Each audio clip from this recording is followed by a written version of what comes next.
parti, c'est le journal de l'économie, c'est Business Now. Qu'est-ce qu'on a à vous raconter? On va vous raconter qu'on a un rendez-vous avec la conjoncture, on a un rendez-vous avec la crise du coronavirus. On voit bien qu'on explose tous les compteurs, ce qui montre bien la violence de l'ajustement des États, des gouvernements face à cette crise sanitaire et ce choc économique sans précédent. On y reviendra dans un instant avec Patrick Dupeau, directeur BCG, directeur de l'Afrique, voir un peu tout ce qu'on est en train de traverser sans doute depuis des semaines sur le continent africain. On peut noter quand même que depuis 1 à 2 semaines, un peu de soulagement sous l'action des gouvernements, bien sûr le soulagement sur le plan sanitaire, même si de nouvelles compliquées sont probablement encore à venir, notamment au Maroc. Et c'est l'OMS qui estimait que le pic épidémique ou le plateau en Europe était peut-être en train de se rapprocher. Une première étape dans la gestion de l'épidémie qui ne doit pas conduire à relâcher les efforts de confinement, précisait l'OMS. Un confinement qui se poursuit au niveau national au moins jusqu'au 20 avril.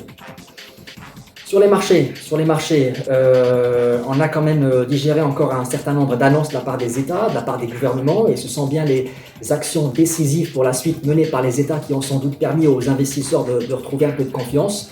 On a vu le bilan de la Fed qui a explosé ces derniers jours, qui a désormais dépassé la barre des 5 000 milliards de dollars.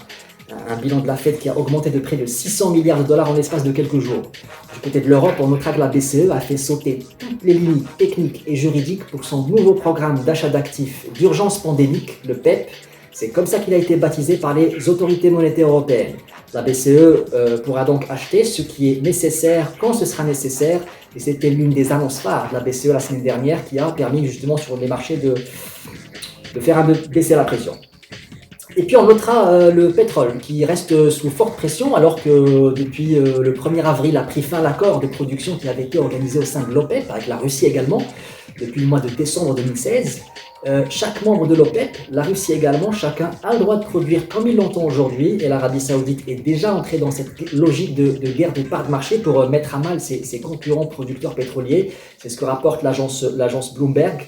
L'Arabie Saoudite est en train d'augmenter au maximum possible ses capacités de production, une production saoudienne qui pourrait dépasser désormais les 12 millions de barils jour.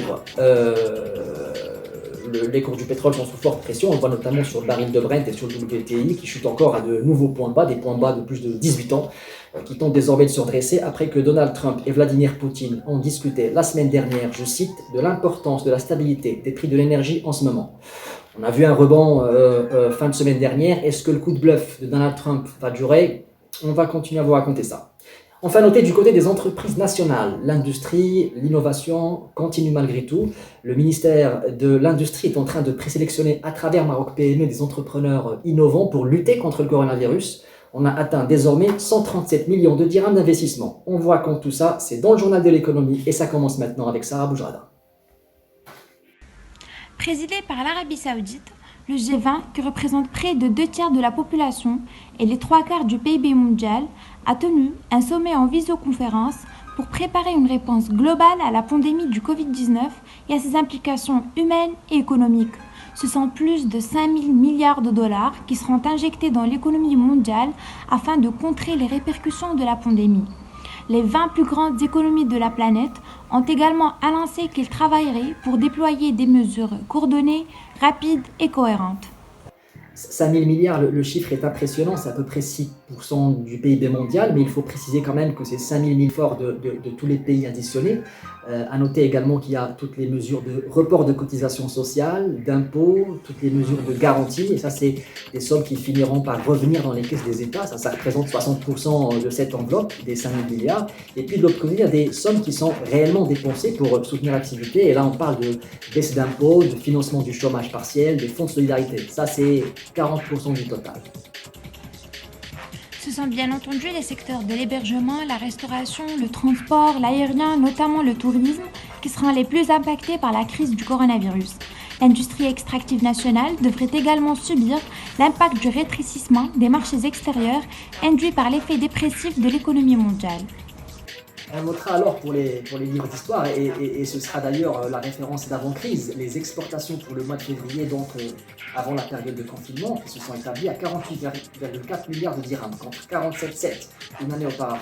Le chiffre d'affaires à l'export de l'automobile s'est élevé à 13,9 milliards de dirhams, en augmentation de 3,4%. Je disais un chiffre pour les livres d'histoire, mais un chiffre de référence qui servira de repère pour avant la crise économique. Les exportations de l'automobile vont souffrir, comme celle du textile, avec l'arrêt de la production des usines, notamment Renault PSA, et l'effondrement des commandes de donneurs d'ordre européens impactés par ce choc récessif auquel on fait face. Au Maroc, le premier secteur importateur est lourdement affecté par la crise. Les usines Renault et PSA sont à l'arrêt, ainsi que l'ensemble de l'écosystème des équipementiers du secteur automobile qui emploie plus de 180 000 personnes. Renault Maroc a annoncé le 17 mars la suspension temporaire de ses activités industrielles sans préciser de date de reprise. Le lendemain, c'est PSA qui déclare la suspension de ses activités pour 2 semaines à partir du 19 mars, une période qui risque très probablement d'être prolongée. En plus des 17 000 employés des deux constructeurs, c'est tout un écosystème qui se trouve quasiment à l'arrêt, avec des dizaines de milliers d'employés au chômage technique. Il est à noter qu'on a dépassé les 700 000 salariés déclarés au chômage temporaire, avec plus de 113 000 entreprises inscrites sur le portail de la CNSS pour arrêt temporaire de travail. À noter également que les aides de subsistance qui seront distribuées directement aux bénéficiaires de l'informel sont estimées à 3 milliards de dirhams. À partir de cette semaine, commencera la distribution progressive des aides au soutien des travailleurs et ménages de l'informel. Une première au Maroc, 800, 1000, 1200 dirhams seront directement alloués en fonction de la taille du ménage. Le Centre marocain de la conjoncture a dressé une contre-performance économique qui devrait découler du retrait de l'ensemble des secteurs sous les effets multiples déclenchés par la pandémie du coronavirus, la psychose, la perte de confiance et par les restrictions des déplacements et les mesures de confinement. S'ajoute à cela une diminution de la valeur ajoutée du secteur agricole de 3% en raison de la très faible pluviométrie enregistrée en hiver.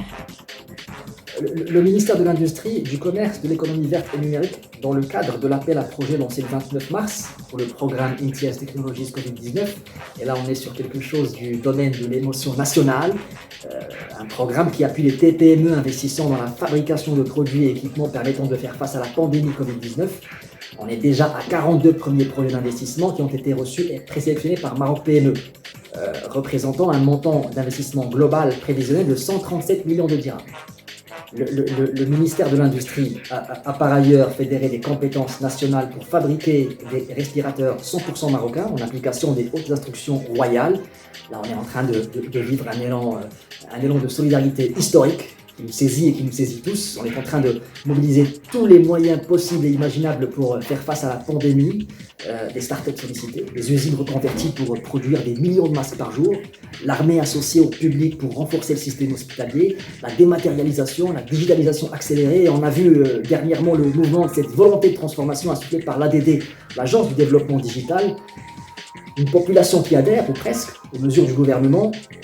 Enfin bref, des mesures fortes à tous les plans. Impressionnant ce que l'État a pu faire dans des temps extrêmement courts, sous la vision de Mohamed VI, que Dieu l'assiste. Impressionnant également de voir un nouveau modèle de développement qui, peut-être, est en train de prendre forme au regard, et c'est tout à fait normal d'ailleurs, de l'émotion nationale qui nous saisit, et qui nous saisit à nouveau depuis quelques jours. Ça, en termes. Selon la MAP, le fonds spécial mis en place sur haute instruction royale dédié à la gestion de la pandémie du coronavirus totalise des dons évalués actuellement à près de 28 milliards de dirhams.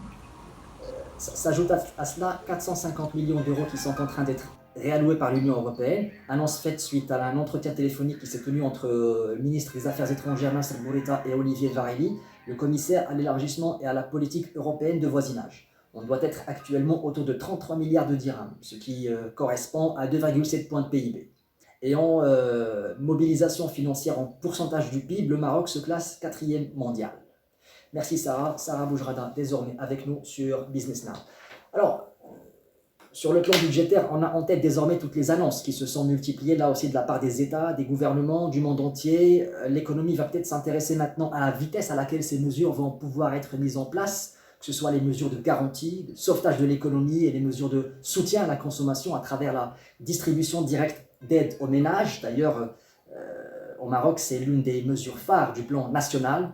Alors que les États, les grandes puissances, sont en train de finaliser leur plan de sauvetage des économies, c'est le cas aux États-Unis avec un accord désormais entre la Maison-Blanche et le Sénat, le Japon également avec son plan de sauvetage et de soutien de son économie de l'ordre de 10% de PIB, soit l'équivalent de 463 milliards d'euros, avec là aussi la possibilité de verser directement de l'argent aux ménages. En Allemagne, le Bundestag a validé le plan de soutien allemand, un plan de soutien au total de plus de 1000 milliards d'euros.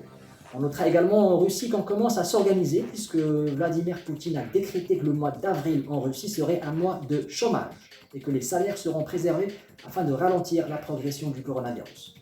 Sur le plan de la conjoncture, on notera différentes enquêtes d'activité qui ont été publiées pour le mois de mars, avec notamment les enquêtes chinoises. La Chine qui envoie peut-être l'idée d'un début de redémarrage de l'activité au mois de mars, depuis plus de 2 mois de confinement dans le pays. En tout cas, c'est ce qu'on a pu lire à travers les enquêtes d'activité PMI qui ont été publiées dernièrement, les enquêtes officielles chinoises. La Chine qui profite aussi de la chute brutale des cours du pétrole pour réapprovisionner ses réserves stratégiques de matières premières. Maintenant, on va s'intéresser à l'Afrique. Et c'est Patrick Dupont qui est avec nous pour nous intéresser désormais au choc sanitaire et économique du coronavirus sur le continent africain. Patrick Dupont, merci d'être avec nous et bienvenue sur Business Now. Vous êtes Managing Director and Senior Partner, Head of Africa au BCG. Alors, directeur BCG, directeur de l'Afrique, vous connaissez particulièrement bien le continent africain. Vous avez accompagné plusieurs institutions publiques et plus de 50 multinationales lors de leur expansion dans le continent. En quoi l'Afrique est différente? Alors évidemment, ce n'est pas une zone unie et chaque économie est très différente, très spécifique. Est-ce qu'il y a quand même des éléments génériques communs qui expliquent la soutenabilité des systèmes de santé, la soutenabilité des économies africaines face à la pandémie du coronavirus? En quoi le coronavirus sera différent de celui du reste du monde? Patrick Dupont. Alors l'impact du Covid-19 sera assez spécifique en Afrique. Alors on a quelques raisons d'être optimiste et de penser que l'Afrique pourrait s'en sortir. La première, c'est que d'abord l'Afrique fait partie de ce qu'on appelle la vague 3, après la Chine, puis l'Europe, ce qui signifie que le continent, la plupart des pays ont pu prendre des mesures de confinement assez tôt, quand il y avait encore que quelques dizaines de cas. C'est notamment le cas du Maroc. Et c'est très positif parce que le confinement et la distanciation sociale, c'est la seule mesure, ou en tout cas c'est la mesure la plus efficace. Et d'ailleurs, dans certains pays, on a pu aussi s'apercevoir que on a des stratégies qui s'inspirent de ce qui s'est passé ces derniers mois, et notamment du succès des stratégies asiatiques. Je pense notamment à l'Afrique du Sud, qui a mis en place une campagne de testing assez importante, en tout cas plus active qu'en Europe. La deuxième raison d'être optimiste, c'est que la population africaine est jeune. Or, comme vous le savez, le Covid-19 a une mortalité assez forte, quasiment de l'ordre de 10% chez les populations âgées et de moins d'1% chez les populations de moins de 50 ans. Et donc la démographie africaine, naturellement, devrait permettre de réduire la mortalité. Bon. Et puis malheureusement, il y a beaucoup de raisons d'être pessimiste. Le premier, c'est que les mesures de confinement risquent d'être moins efficaces en Afrique, plus difficiles à imposer dans des populations qui ont besoin de travailler tous les jours au quotidien pour pouvoir nourrir leur famille. Et donc il y a une vraie interrogation sur l'efficacité des mesures de confinement, sur la capacité aussi des gouvernements à l'imposer sur le terrain. Le deuxième facteur de pessimisme, c'est que la population africaine dans certains pays a d'autres facteurs de vulnérabilité sanitaire. Je pense notamment à un certain nombre de pays qui ont une population HIV très importante, et puis aussi le facteur de malnutrition qui est important et qui risquerait en fait de faire que le Covid puisse aussi avoir une mortalité chez des populations beaucoup plus jeunes. Le troisième raison d'être pessimiste, c'est évidemment les infrastructures de santé qui sont pas du tout au même niveau que celles en Europe, et notamment en termes de disponibilité de lits et de dispositifs de réanimation, où on est souvent 10, 20, 30, 50 fois en dessous de ce qu'on a en Europe. Or, on sait que c'est ça le problème principal du Covid-19, c'est qu'en fait, il crée une pression très forte sur le besoin en lits et en dispositifs de réanimation et de respiration. Et donc, on sait aussi que l'Afrique, je dirais à l'exception de quelques pays qui sont un peu mieux lotis, aura un énorme problème pour pouvoir soigner sa population, et d'où la raison et l'impérieuse nécessité de réduire très rapidement la propagation. Et puis je dirais aussi, la vraie raison d'inquiétude, c'est que le continent est peut-être beaucoup moins à même de résister à l'impact socio-économique d'un confinement et de la propagation du virus. On pense en termes de sécurité alimentaire dans certaines régions. On pense en termes de résilience économique, notamment du secteur informel, où on n'a pas du tout les dispositifs qui permettent à l'État de prendre le relais d'entreprises. On pense aux besoins de mécanismes d'aide directe qui devront certainement être déployés dans des pays. Certains pays n'ont pas les dispositifs qui permettent de le faire, qui font souvent appel à des technologies digitales, et n'ont pas aussi les moyens financiers de le couvrir pendant une durée longue. Et je pense enfin au soutien aux entreprises et au système bancaire, où il y a dans certains pays un vrai risque que les banques arrivent à s'effondrer si on a un trop grand nombre de faillites d'entreprises et d'individus. Et donc il y a une très grosse crainte sur l'impact socio-économique sur le continent. Et tout ça à une époque où, par ailleurs, la communauté internationale et les bailleurs de fonds traditionnels sont eux-mêmes très occupés dans leur propre pays, et donc il y a une crainte qu'on ne puisse pas non plus bénéficier de l'aide dont l'Afrique a pu bénéficier dans d'autres crises sanitaires ou économiques. Alors, j'aimerais revenir sur l'aspect sanitaire, et vous l'avez souligné, les données indiquent à ce jour un taux de mortalité beaucoup plus élevé chez les personnes âgées, et on sait que 50% à peu près de la population africaine a moins de 18 ans, avec en revanche, et vous l'avez souligné également, des infrastructures de santé, des capacités hospitalières sérieusement limitées. Alors, dans cette vulnérabilité, cette défaillance sanitaire, quelle stratégie faut-il envisager en Afrique, selon vous, pour lutter contre le coronavirus ? Alors la première stratégie à adopter, c'est d'abord la stratégie visant à réduire la propagation du virus. Le confinement, la distanciation sociale, aujourd'hui, c'est clairement la seule stratégie qui fonctionne, et je dirais que malheureusement, nous n'avons pas beaucoup de choix. Alors ensuite, il y a des manières de le faire de manière encore plus efficace et aussi à en réduire à la fois la durée et la portée. C'est de la stratégie asiatique, de tests massifs, de suivi de près de l'évolution, d'identification des cas, d'actions ciblées, locales, sur des foyers, et permettant aussi d'adapter les moyens hospitaliers en conséquence.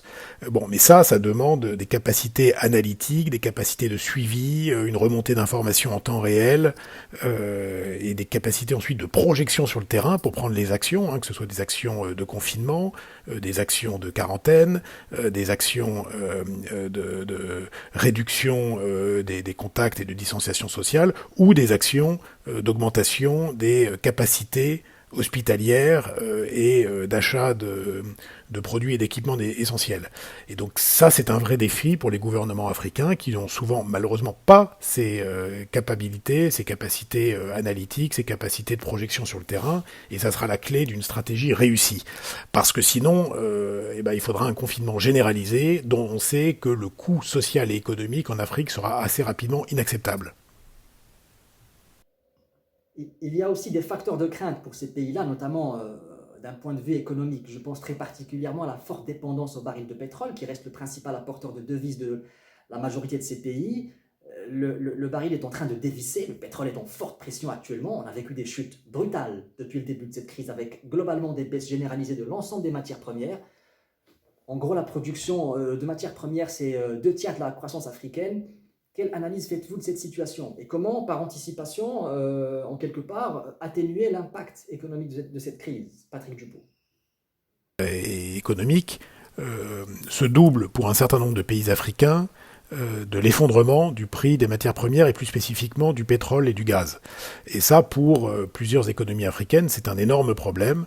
Ça va évidemment impacter les rentrées fiscales de l'État, et on sait que rien qu'une crise, sur le prix des commodités pour certains pays est déjà un facteur de récession économique et de situation très difficile pour l'État. Donc si vous y ajoutez en plus la crise du Covid-19, on comprend que certaines économies sont très inquiètes et que donc elles vont beaucoup souffrir. Alors les importateurs, eux, au contraire, ça va être un facteur de résilience économique, mais les exportateurs, ça va être un facteur d'aggravation très forte, et ce qui fait que certaines économies vont connaître des impacts sur la croissance et sur leur PIB extrêmement importants, et évidemment une solution d'endettement très rapidement insupportable, qui fait que d'ailleurs les pays du G20 ont déjà entamé des discussions sur des allègements de dettes, et par ailleurs, on prévoit aujourd'hui, au niveau de l'ensemble du continent, un impact sur le PIB tout à fait significatif, puisque alors qu'on était sur une augmentation annuelle, une croissance annuelle tendancielle de l'ordre de 4%, aujourd'hui on s'attend à une récession qui sera, dans le meilleur des cas, faible, autour de 1 ou 2%, et qui pourrait aller jusqu'à 8 à 10% en fonction de l'évolution de la maladie. Alors maintenant, quels vont être les grands points de repère pour l'investisseur qui s'intéresse à ces marchés africains post-crise, que ce soit sur le plan économique, le plan politique, quels sont les jalons déjà pour le redémarrage puissant, comme on l'espère, Patrick Dupout? Comment préparer le redémarrage, et malheureusement le redémarrage en Afrique et dans les pays d'Afrique dépendra à la fois de ce qui se passe en Afrique, et de la rapidité et de l'impact du virus, mais aussi de ce qui va se passer au niveau mondial.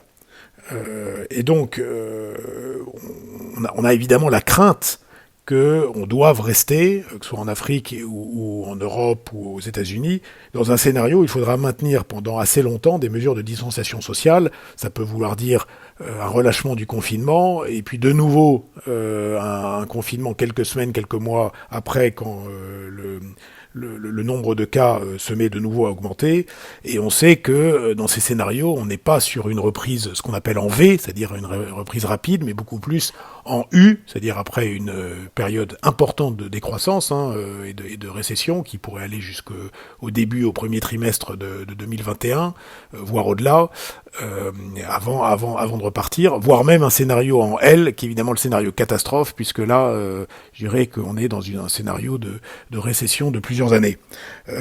Donc pour ça, je dirais qu'il y a d'abord, la première chose, c'est réduire au maximum l'impact, et la rapidité de propagation, et l'impact sanitaire, qui permet en fait de relâcher les contraintes de confinement le plus vite possible.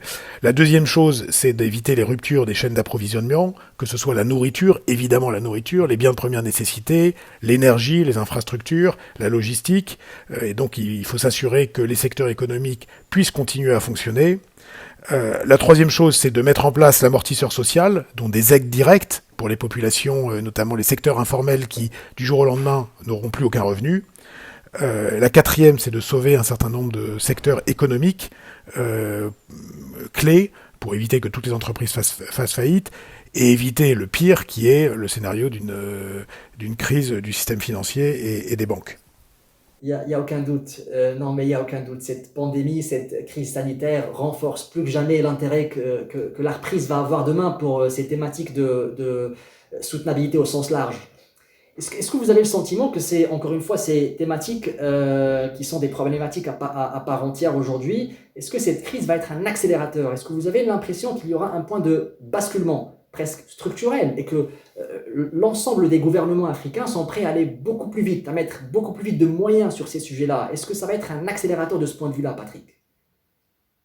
Donc, compte tenu de tous ces éléments, il nous semble que les stratégies adoptées pour les gouvernements africains devront être d'abord équilibrées, c'est-à-dire qu'il faudra en permanence peser le pour et le contre entre la réponse sanitaire, qui doit être immédiate aujourd'hui en termes de confinement, mais ensuite qui devra s'adapter au fur et à mesure, donc entre le sanitaire, le social et l'économique, pour pas complètement casser la machine économique et s'assurer que socialement ces mesures soient acceptables. Elles devront être adaptatives, puisqu'on est en permanence, on apprend tous les jours sur la maladie, sur éventuellement demain des solutions, des médicaments, sur la propagation, sur la mortalité. et donc on doit adapter sa stratégie en temps réel.